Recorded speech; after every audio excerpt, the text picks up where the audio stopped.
But at some point in your healing, something very suspicious begins to happen. And that is, you stop reacting the way that you used to. You stop chasing explanations. You stop matching energy. You stop writing these dissertations in your notes at 11:47 p.m. And instead of applause, you get side eye. Suddenly people are so concerned that you've changed, or you're cold, or you're acting brand new, and you're standing there like, no, I just stopped yelling and begging. And that's exactly what the issue seems to be. See, your calmness messes up the role you used to play in their lives. When you were reactive, you were predictable, easy to poke, easy to pull into chaos, easy to manipulate because your emotions were the remote control. Your reactions gave them information, it gave them power and even leverage. Calm takes the batteries out of the remote. And people who were used to regulating themselves through your emotional explosions, they do not enjoy that upgrade. And for some folks, chaos feels like connection. If there is an urgency, drama, or emotional labor, they don't recognize it as intimacy. So when you stop over explaining, stop rushing to reassure, and stop performing emotional availability on demand, they experience it as abandonment. You didn't leave, you just stopped over functioning. And for them, that feels different. Some people also mistake your calm for control.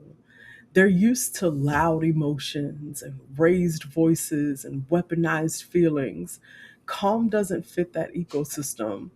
Calm introduces the pause, it introduces careful choices, accountability. When you stop escalating, they can't steer the interaction the way that they used to. So when you stop defending yourself, they lose the script. And that loss of influence feels like a threat. So now you're too calm, too quiet, too detached. You're acting superior. Translation, your steadiness is making their chaos look loud.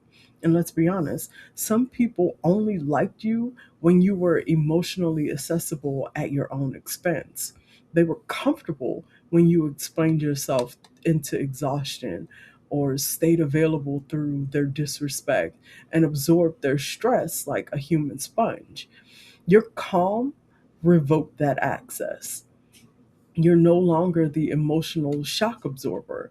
And people who benefited from that arrangement will absolutely try to rebrand your boundaries as some sort of personality flaw. When you stop arguing, some people try to escalate. When you stop explaining, some people are going to push harder.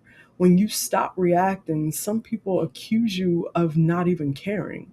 And it's not because the calm is harmful, it's because calm does not cooperate with the chaos. It doesn't feed into it. It doesn't it doesn't validate it. And chaos without engagement starts it starts a panic. And emotionally immature people often interpret calm as distance because they rely on the intensity to feel closeness. No drama, no crisis, no 3 a.m. emotional autopsies. Are we even connected anymore? Yeah, we are. We're just not performing trauma bonding this time. And the part that no one says out loud is that some people resist your calm because now they have to learn how to manage themselves. When you stop reacting, they lose their external regulator. They can't provoke you for a dopamine hit. They can't dump without having consequences. They actually have to sit with their feelings and emotions. And not everyone signed up for that level of personal responsibility. Your calm doesn't make you passive, it just makes you unavailable for the dysfunction. It doesn't mean that you somehow stop caring. It just means that you stop chasing the validation. It doesn't mean that you've become detached. It just means that you're anchored. And people who thrive in Can't dream myself